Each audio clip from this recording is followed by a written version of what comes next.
we're going to go through this, and then I'm going to pull up an example, and then I'm going to actually pull up what the calculator looks like in Examplify for you to complete this. There's one question like this on your test.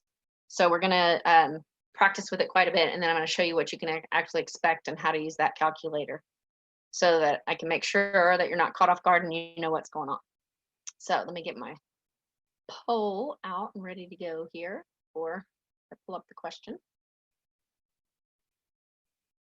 All right, so this one is starting with one bacterial cell. How many cells would you have after 10 generations? So this is, I will actually give you the formula. All you're going to have to know is what each variable represents in the question.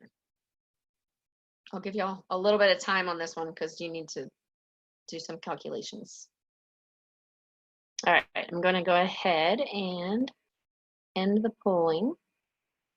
So the correct response is 1,024. And what I did was I tried to color code the different variables with where they are in the question to help you identify what's what. So this is the formula that you, well, like I said, I include this formula on the test, so you don't have to memorize the formula. But N sub T equals the total number of cells, and then N sub 0 equals the number of cells that you started with. So here we have the blue. I have highlighted here. I should have done that in blue, but one bacterial cell is N sub Z. That's how many you started with. I can say we started with 3 cells. I can say we started with 10 cells. Whatever that is, you're going to have to multiply by 2 raised to the power lowercase n, where lowercase n equals the number of generations.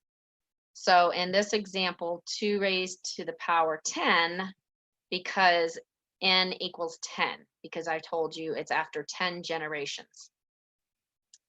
And then just kind of a reminder of how exponents work, in case anybody's bad at math or forgot.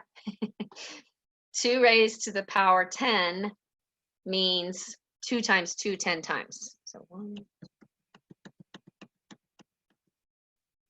That's what 2 raised to the power 10 means, not 2 times 10. It is 2 times 2 times 2, which equals 1,024. But I just wanted to show you how you would do that on a calculator, because I'm actually going to have that calculator tool available in Examplify. So let me pull up that picture real quick. Whoops, get rid of all these boxes.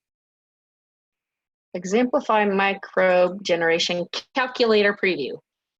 So here's the actual screen of Examplify. This is your actual test 1. And what I did was just kind of block out all of the answers and all of the numbers that are in the question, so that I'm not giving you the answer to the exact question, but I'm showing you how to complete it. So in Examplify, your toolkit is what you're going to click on in order to access the calculator.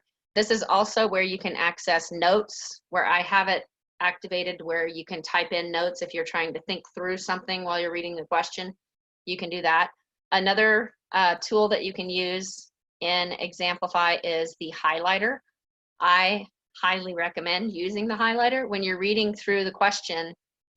If you highlight terms that can be easily confused with another term, or just key points in the question, that can help you to pull out that key information and not let the rest of the words in the question get you confused.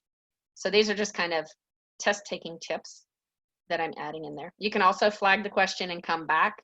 I have it set to remind you if you have any unanswered questions.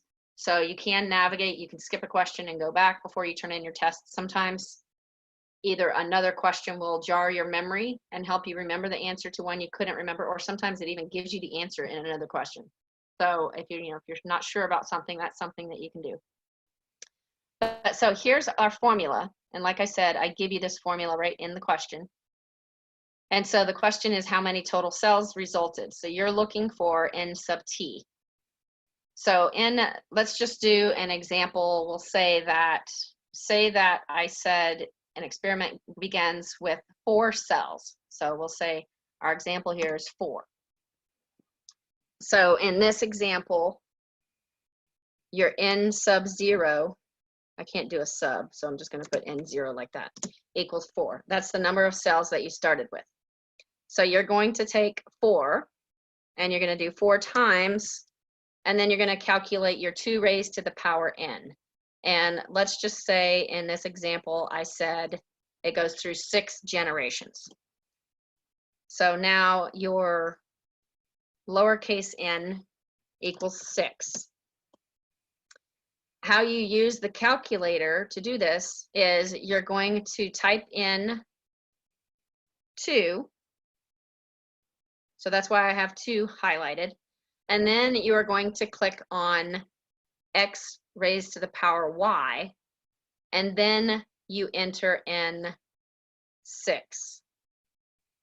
And then press equal. I think equals down here, so you can't see it on here, but so that will tell you what 2 raised to the power 6 is.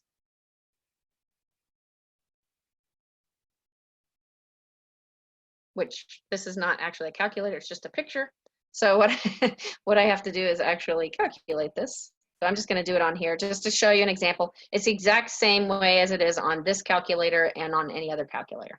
So you're going to do 2 and then hit x to the y and then hit 6. That's raised to the power 6 and then hit equal. So our answer is 64. So you're going to say 4 times 64. And then that's going to give you n sub t. So then let's take 64 times 4, which is the number of cells we started with, and that gives us 256.